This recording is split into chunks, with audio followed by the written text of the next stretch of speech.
our weather presenter, Alex Beresford, lost his cousin Nathaniel Armstrong, tragically stabbed to death at the weekend. And you'll remember that, of course, Alex intervened in a discussion that we were having about knife crime just 10 days before his cousin was killed. Let's have a look. My argument, build more prisons. We need to have a consequence. We also need to...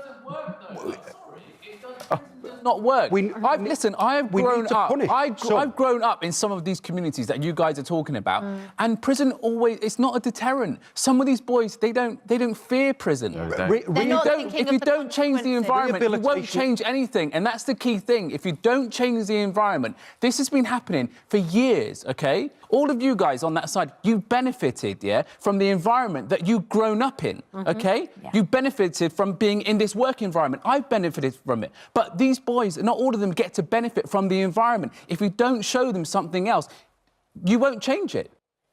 Well, Alex, it was an absolutely terrible irony that within 2 weeks you lost a member of your own family. Firstly, our deepest condolences to you. Thank you. And to his mum and siblings and father. It's been an emotional rollercoaster. Big surprise that it's happened to Nathaniel because, you know, he's 29, he's not in a gang.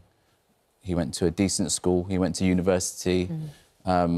He was a big guy. He's a big guy. He's like 6'6", 6'7". You know, when you spoke to him, you literally were looking up.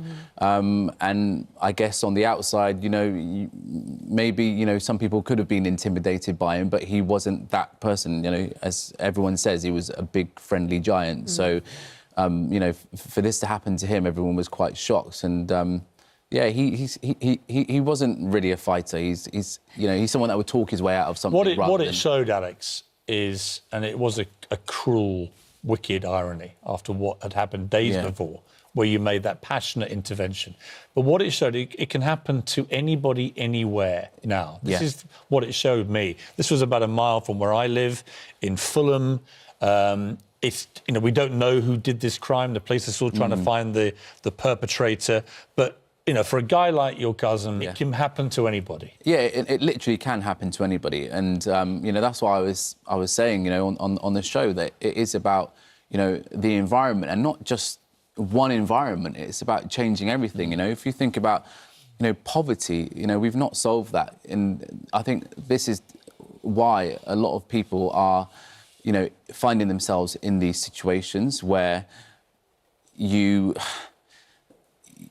something just needs to be done. There's a I can't always find the words right now because to identify. We all are struggling to identify the problem, struggling to identify the causes, and the I think solution. This happening only reaffirms what I was saying about the environment and also, you know, about prisons and them not always being a deterrent. And I know, Piers, you were saying about having, you know, bigger sentences well, for boys carrying knife crimes. I think you can attack it in many different ways. Funny enough, the most powerful interview we've done recently, I felt, was with Akala, the rapper, the poet, and incredibly smart guy. And he spelled out the whole thing. And I thought his analogy with what happened in Scotland was very interesting. That treating it as a public health issue with all the ramifications of that. But I still think a lot of our viewers, after these debates, say, well, OK, but you've got to punish as well. That when somebody stabs somebody... I'm not disagreeing with that. You know, I have a problem... of course. The analogy I draw, Alex, is that I know that with guns, for example, the moment this country made it a 5-year mandatory sentence if you were caught with a gun, people stopped carrying guns, pretty much, right? Same with the acid attacks. For some reason, they have stopped recently. We don't read about them. And I think it's because that guy, the reality star's boyfriend, he got jailed for over 20 years. And I think it sent a message to everybody, potentially using acid, geez, I'm going to go down for 2 decades. What worries me about knife crime is that when people are caught with knives once, twice, 3 times and evade a prison sentence at all, there is an active disincentive to take this too seriously. There are some people that will be deterred by a bigger sentence. But for lots of the boys that are committing these crimes... They don't care. They don't care. So, you know, if you're prepared to pick up a knife and stab someone... Or risk your own life by carrying that knife, you know, you are prepared to give up your life. But they're not carrying guns, is my point, because they know they'll get a 5-year sentence. But I would argue that guns are not as easy to come by. Of course, a knife you could walk into your kitchen and pick it up. That is true, and that makes knives a particular problem, I agree. So, exactly, so that's where, you know, the problem lies. And I just want to say as well, you know, what we need to think about is the other side of it. You know, this person that has done this to my cousin, you know, he's also ruined his life. Right.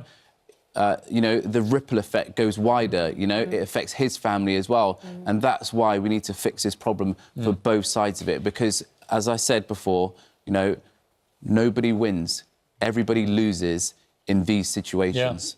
And that's why... And there is a kind of... There's just a senselessness to it. What have police told you about the investigation, what kind of evidence there is, the chances of tracking this person down? At the moment, we don't know a great deal. Obviously, the person, you know, they can't find him at the moment. So until he's found, we don't know we don't know a great deal because, you know, Nathaniel's not here to tell his side of the story. You know, and we've all seen the CCTV where they're talking, and as I say, Nathaniel was more of a talker, and then obviously they disappear off camera, and then what happened. And as I understand it, it was a single stab wound that took his life. Well, Alex, it's a horrendous thing to have happened to your family. Horribly ironic, as we said after what you said on air. And we're just so sorry to you and your family that you're the latest family that's having to pick the pieces up. But again, it is also, you know, as Akala said, it's a very small demographic of boys that this is happening to when we talk about, you know, black boys. And there are so many positive role models out there that unfortunately we don't get to see. So I understand why people will look at it and say, this is a black problem. It's not. It's a problem up and down the UK in lots of different communities. And the other thing Akala was saying was, you know, we talk about black-on-black crime. But what about black-on-black achievement? Exactly. Education? Listen, I've got a picture that I want to show you guys, OK? 99% of my friends are black, OK? This is my group of brothers here, my nearest and dearest, right? There's a lot of us. There's CEOs, accountants, you know, people that own their own businesses. We are a successful group of brothers that have grown up in similar environments. And I think the key thing is that there is a choice. Totally agree. These boys do have a choice as well.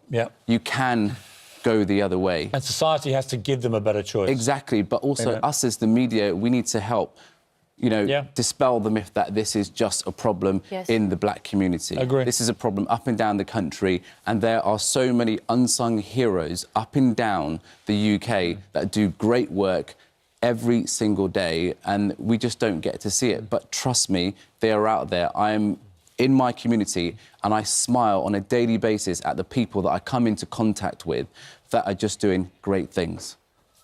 Alex, thank you very much. So well said, Alex. Thank Another you. powerful statement, which we just hope you didn't have to make under these circumstances. But thank you for coming in today. We appreciate it.